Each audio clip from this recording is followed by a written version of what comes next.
Hello all, welcome to our channel hazel కోడర్. ఈరోజు నేను మీకు ఈ వీడియోలో రియాక్ట్ యొక్క ఫీచర్స్ గురించి చెప్పబోతున్నాను. సో ఇంకెందుకు లేట్ స్టార్ట్ చేసేద్దాం. సో మీరు ఇక్కడ చూసుకుంటే what are the major features of React. So రియాక్ట్లో మేజర్ ఫీచర్స్ ఏంటి? సో ఫస్ట్ వచ్చేసి ఏంటి, uses JSX syntax, a syntax extension of JS that allows developers to write HTML in their JS code. So ఇక్కడ ఏమంటున్నాడు, ఇది JSX syntax ని use చేస్తుంది అంటున్నాడు. JSX syntax అంటే ఏంటంటే JSX stands for Java script XML అనమాట, దాని ఫుల్ ఫామ్. సో ఇదేం చేసిద్ది, ఇది జావా స్క్రిప్ట్కి ఎక్స్టెన్షన్ లాంటిది. అండ్ ఇదేం చేసిద్ది అంటే డెవలపర్స్ HTML కోడ్ జావా స్క్రిప్ట్లో రాసేలాగా ఈ ఫీచర్ యూజ్ అవుతుంది అనమాట. మీకు చూపిస్తాను చూడండి ఇది ఎలా ఉంటుంది అనేసి. సో నేను ప్రీవియస్ క్లాస్లో మీకు చెప్పాను, రియాక్ట్లో మెయిన్ కాంపోనెంట్ ఏంటంటే app.js అనమాట. సో రియాక్ట్ అనేది అంటే ఏదైతే యూఐలో మనకు రెండర్ అవుతుంది కదా, ఆ యూఐ రెండర్ అవ్వడానికి మెయిన్ కాంపోనెంట్ app.js. సో ఇక్కడ చూడండి, నేను ఆల్రెడీ ప్రాజెక్ట్ని రన్ చేశాను. మీరు ఇక్కడ చూస్తే app.js అంటే ఎప్పుడైతే మనం రియాక్ట్ యాప్ని క్రియేట్ చేసి రియాక్ట్ యాప్ని రన్ చేసినప్పుడు నాకు ఇలా కనిపిస్తుంది. సో నేనేం చేస్తా ఉన్నా అంటే ఈ app.js నుంచి ఆ కోడ్ని మొత్తం తీసేస్తా ఉన్నా.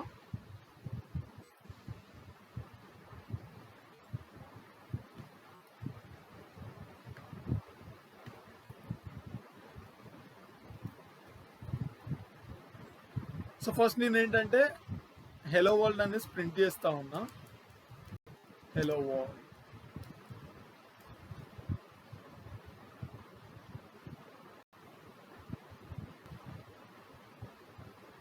రిఫ్రెష్ చేశాను నా యాప్ని. చూసారా, హెలో వరల్డ్ ప్రింట్ అయిపోయింది. సో ఇప్పుడు నేనేంటంటే ఇక్కడ మీరు అబ్జర్వ్ చేశారా, ఇక్కడ ఫంక్షన్ యాప్ అనేది ఒక జావా స్క్రిప్ట్ యొక్క ఫంక్షన్, రైట్? ఇది ఒక జావా స్క్రిప్ట్. బట్ ఇక్కడ మీరు చూస్తే జావా స్క్రిప్ట్ ఏం రిటర్న్ చేస్తూ ఉంది, ఒక HTML రిటర్న్ చేస్తూ ఉంది. అంటే HTML అనేది విత్ ఇన్ ద జావా స్క్రిప్ట్లో యూజ్ చేస్తాం. సో మనం ఫస్ట్ చూసిన డెఫినేషన్ ప్రకారం ఏంటి, JSX అంటే ఏంటి, a developer can use HTML within the జావా స్క్రిప్టే కదా. సో ఫస్ట్ ఫీచర్ గురించి మీకు అర్థమైంది కదా. విత్ ఇన్ ద జావా స్క్రిప్ట్లో మనం HTML యూజ్ చేయడాన్నే JSX అంటాం అనమాట, జావా స్క్రిప్ట్ XML. సో ఇది first feature of the React అనమాట. సో మీకు ఒక డౌట్ రావచ్చు, మరి JSX లేకుండా మనం రియాక్ట్లో HTML రాయలేమా? రాయొచ్చు. దానికి కూడా రియాక్ట్ ఏంటంటే మనకు ఒక వేని ప్రొవైడ్ చేస్తూ ఉంది.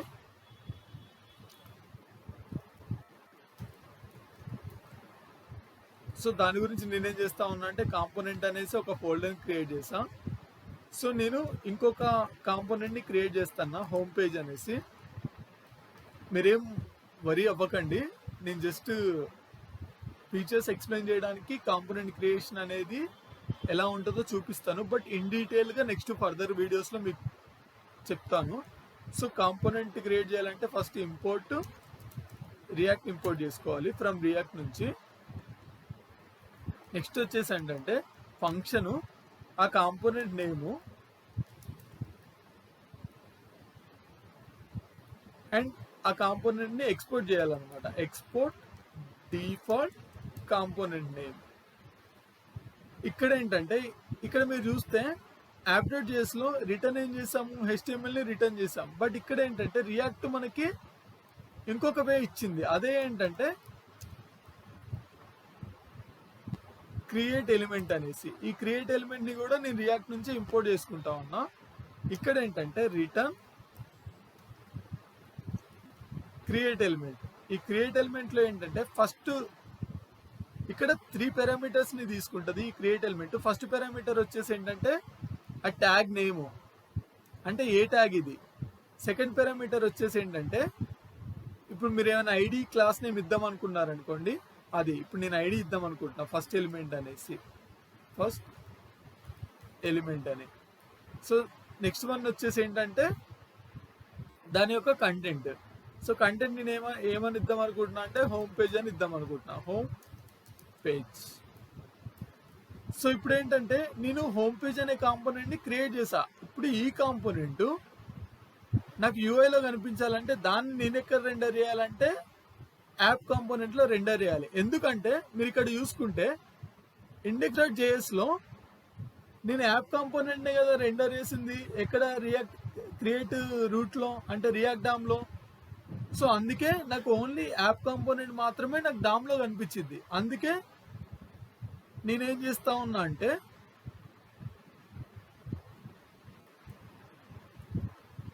హోమ్ పేజ్ ని అంటే హోమ్ పేజ్ క్రియేట్ చేసుకున్న హోమ్ పేజ్ కాంపోనెంట్ ని నేను ఇంపోర్ట్ చేసుకున్నా.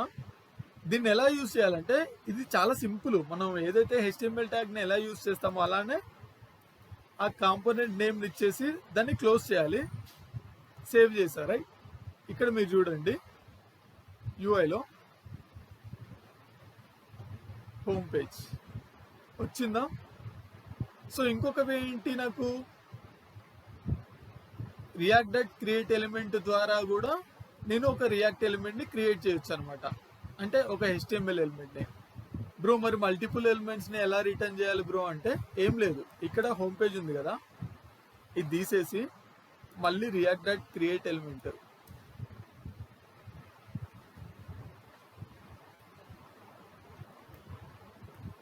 మళ్ళీ క్రియేట్ ఎలిమెంట్ పెట్టి ఇక్కడ ఏం చేస్తావు, మళ్ళీ నీకు ఇప్పుడు H1 కావాలనుకో, H1 నాకు ఇప్పుడు నేనేమనుకుంటున్నా అంటే నాకు ఎలాంటి ఐడీస్ అవన్నీ ఏం అవసరం లేదనుకుంటున్నా. సో అందుకే నేనేం చేస్తా ఉన్నానంటే జస్ట్ నల్ ఇచ్చేసా. సో థర్డ్ వన్ వచ్చేసి నేను ఈ H1 కి కంటెంట్ ఏమి ఇద్దాం అనుకుంటున్నా అంటే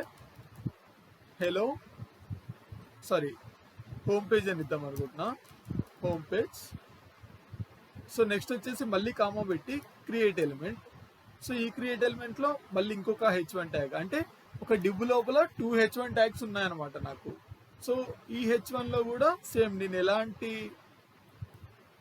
ఏమంటారు ఐడిని క్లాస్ నేమ్ ని యూజ్ చేయొద్దు అనుకుంటున్నాను, దానికి నల్ పెట్టా.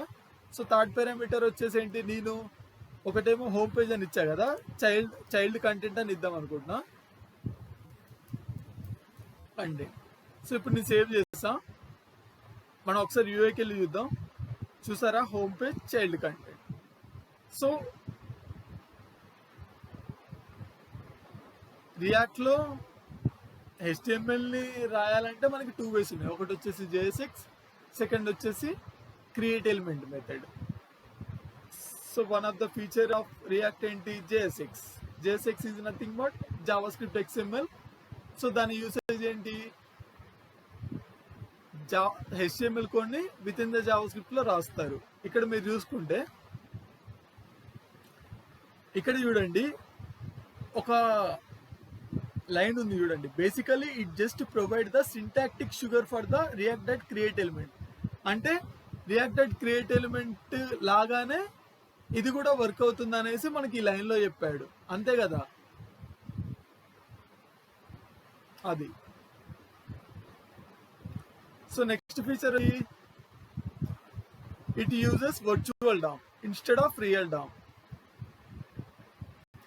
సో అసలు వర్చువల్ డామ్ అంటే ఏంటి, రియల్ డామ్ అంటే ఏంటి, అసలు డామ్ అంటే ఏంటి. ఫస్ట్ థింగ్ మీ అందరికీ తెలుసు, అంటే మీలో చాలా మంది HTML నేర్చుకున్న వాళ్ళు ఉంటారు కాబట్టి మీకు తెలుసు డామ్ అంటే ఏంటి.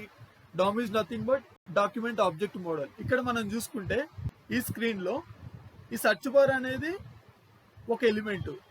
సో ఇక్కడ ఈ ఐకాన్స్ అనేది ఒక ఎలిమెంట్, ఇక్కడ ఈ టైటిల్ అనేది ఒక ఎలిమెంట్.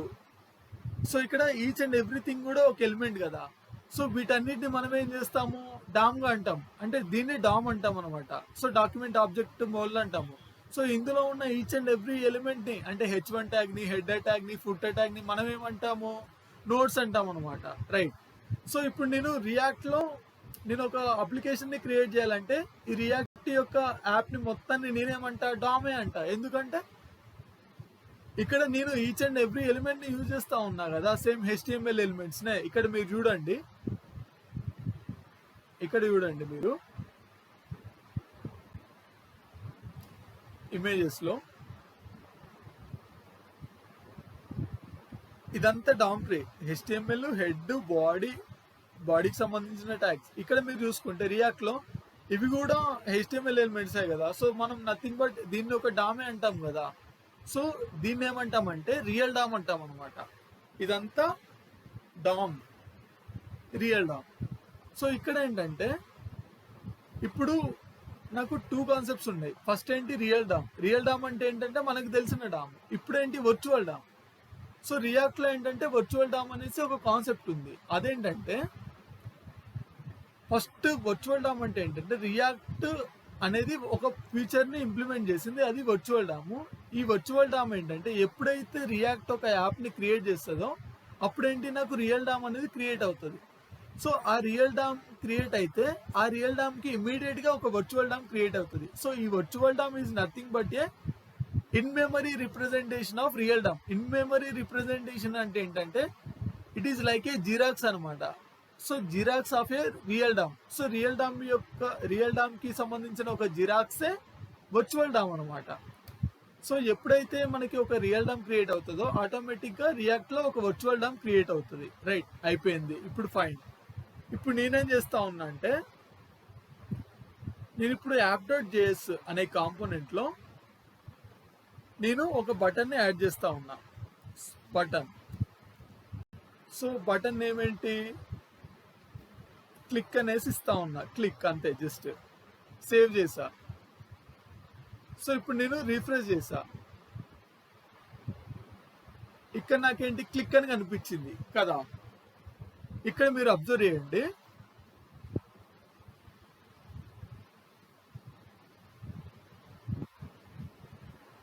ఇక్కడ మీరు అబ్జర్వ్ చేస్తే ఎప్పుడైతే నేను రియాక్ట్లో ఎలాంటి చేంజెస్ చేసినా కూడా అప్పుడేంటంటే నాకు ఇంకొక వర్చువల్ డామ్ అనేది క్రియేట్ అవుతూ ఉంటుంది. సో ప్రీవియస్గా నాకు ఒక వర్చువల్ డామ్ ఉంది, నేను ఒక చేంజ్ చేసిన తర్వాత నాకు ఒక వర్చువల్ డామ్ ఉంది. ఇక్కడ ఏంటంటే చేంజ్ చేసిన తర్వాత ఏమవుతుందంటే ఇప్పుడు న్యూగా క్రియేట్ అయిన వర్చువల్ డాము, ఓల్డ్గా క్రియేట్ అయిన వర్చువల్ డాము రెండు కంపారిజన్స్ జరుగుతాయి. కంపారిజన్స్ జరిగి ఏదైతే చేంజ్ ఉంది చూసారా, ఇక్కడ చేంజ్ ఏంటి, ఓన్లీ ఒక బటన్ యాడ్ అవ్వడం. సో ప్రీవియస్ వర్చువల్ డామ్కి న్యూ వర్చువల్ డామ్కి చేంజ్ ఏంటి, ఒక బటన్ యాడ్ అవ్వడం. ఆ ఓన్లీ చేంజ్ని తీసుకుపోయి రియల్ డామ్లో అప్డేట్ చేస్తుంది. ఎంటైర్ రియల్ డామ్ని మళ్ళీ అప్డేట్ చేసే బదులు ఓన్లీ ఈ చేంజ్ని తీసుకెళ్ళి రియల్ డామ్లో అప్డేట్ చేస్తుంది. దీనివల్ల ఏంటంటే నేను ప్రతిసారి మొత్తం యాప్ని రిఫ్రెష్ చేయలేను కదా. అంటే ప్రతిసారి మొత్తం యాప్ని రెండర్ చేస్తే ఏమవుతుంది, పర్ఫార్మెన్స్ అనేది తగ్గిపోతూ ఉంటుంది. ఎందుకు అంటే నువ్వు చేంజ్ చేసింది జస్ట్ ఒక చిన్న బటన్ కదా, మళ్ళీ మొత్తం యాప్ని ఎందుకు రీరెండర్ చేయాలి.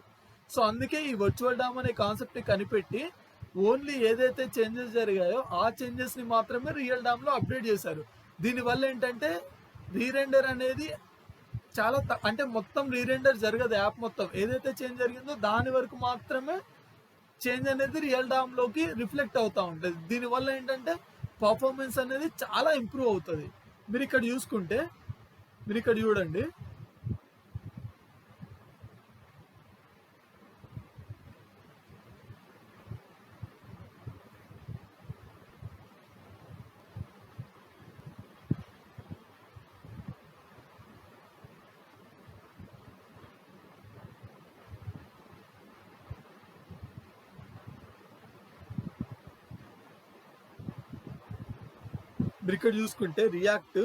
రియాక్ట్లో చెప్పే కదా, ఫస్ట్ యాప్ క్రియేట్ అవ్వగానే ఒక రియల్ డామ్కి ఒక వర్చువల్ డామ్ క్రియేట్ అవుతుంది. ఒక రియల్ డామ్కి ఒక వర్చువల్ డామ్ అనేది క్రియేట్ అయింది. వర్చువల్ డామ్ ఇది nothing but a xerox of real dam.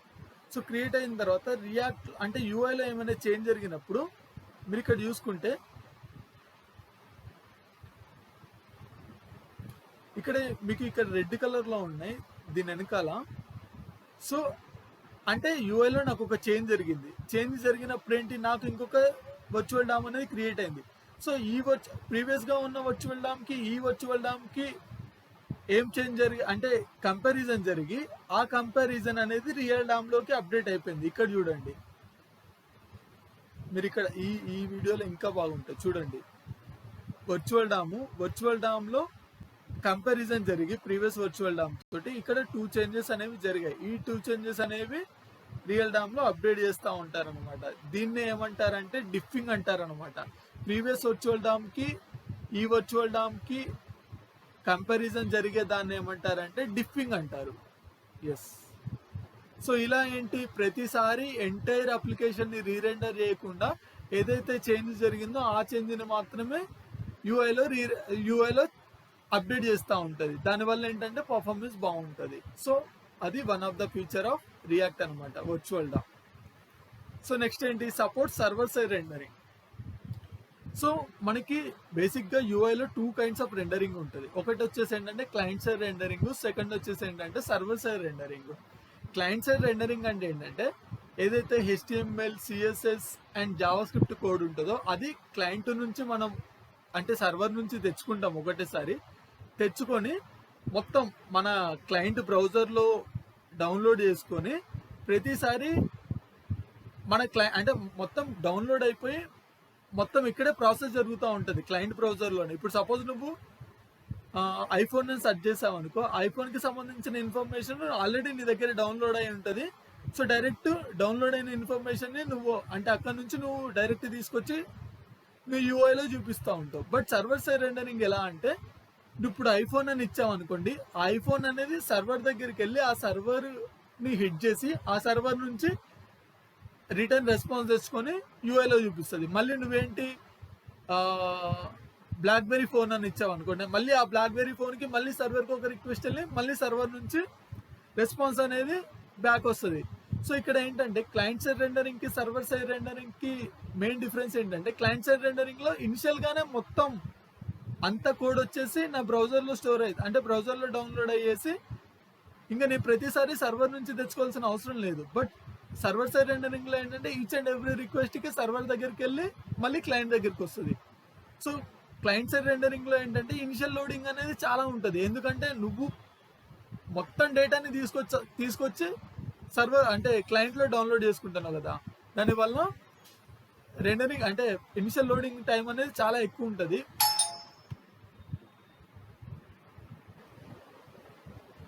But అదే మనం క్లయింట్ సర్వర్ సైడ్ రెండరింగ్ లో చూసుకుంటే ఇనిషియల్ లోడింగ్ టైం అనేది చాలా తక్కువగా ఉంటుంది. అది మెయిన్ డిఫరెన్స్ అనమాట. అండ్ ఇంకోటి ఏంటంటే సర్వర్ సైడ్ రెండరింగ్ లో SEO అనేది అంటే సర్చ్ ఇంజిన్ ఆప్టిమైజేషన్ అనేది చాలా బాగుంటుంది. నెక్స్ట్ వచ్చేసి ఏంటి, follows unidirectional one way data binding. So ఇక్కడ ఏంటంటే డైరెక్ట్ ఏదైతే స్టేట్ నుంచి డైరెక్ట్ యూఐకి మాత్రమే ఫ్లో అనేది జరుగుతూ ఉంటుంది. యూఐ నుంచి మళ్ళీ స్టేట్ ని చేంజ్ చేయడానికి మనకి ఎలాంటి ఛాన్సెస్ ఉండదు. బట్ అదే యాంగులర్ లాంటి ఫ్రేమ్వర్క్ లో చూసుకుంటే 2 వే డేటా బైండింగ్ ఉంటుంది. అండ్ ఇంకొకటి ఏంటి, uses reusable components UI components అనమాట. ఇక్కడ ఏమంటున్నాడు, రీయూజబుల్ కాంపోనెంట్స్ అనే ఒక ఫీచర్ ని కూడా రియాక్ట్ అనేది ప్రొవైడ్ చేసింది. రీయూజబుల్ కాంపోనెంట్ అంటే ఇక్కడ మీరు చూడండి, ఇక్కడ హోమ్ పేజ్ అనేది నేను ఇచ్చాను, నాకు యూఐలో హోమ్ పేజ్కి సంబంధించిన 2 ఫీల్డ్స్ కనిపించాయి కదా. బట్ ఇక్కడ మీరు చూస్తే నేను ఇదే కాంపోనెంట్ని జస్ట్ కాపీ చేసి దాని కింద పేస్ట్ చేసి మళ్ళీ సేవ్ చేశాను, చేంజెస్ని పేజ్ రిఫ్రెష్ చేశాను. మీరు ఇక్కడ గమనించారా, మళ్ళీ ఈ కాంపోనెంట్లో ఏదైతే లాజిక్ ఉందో మళ్ళీ నాకు అది కిందగా కనిపించింది. అంటే ఏంటి, నేను కాంపోనెంట్ని ఒకటేసారి క్రియేట్ చేస్తా ఉన్నా బట్ మల్టిపుల్ టైమ్స్ యూజ్ చేసుకుంటా ఉన్నా. సో దాన్ని ఏమంటారు, నథింగ్ బట్ రీయూజబులే కదా. సో రియాక్ట్ అనేది నాకు రీయూజబుల్ కాంపోనెంట్ని కూడా ప్రొవైడ్ చేసింది అనమాట. సో ఇవి major features of the React అనమాట.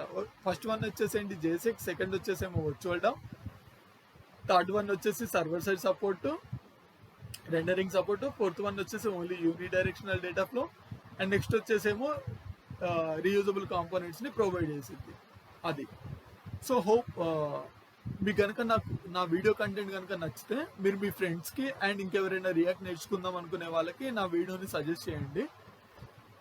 So thank you all. If మీరు కనుక నా ఛానల్ని సబ్స్క్రైబ్ చేసుకోకపోతే please do subscribe to my channel.